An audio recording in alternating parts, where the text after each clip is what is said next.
buat. Tak ada apa nak buat. Masuk je lah kat dalam tu. Kalau boleh masuk lagi, masuk je lah. Masuk kat dalam tu.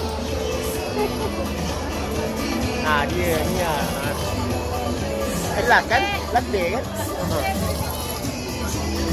Jangan dulu lah Muhammad je nama.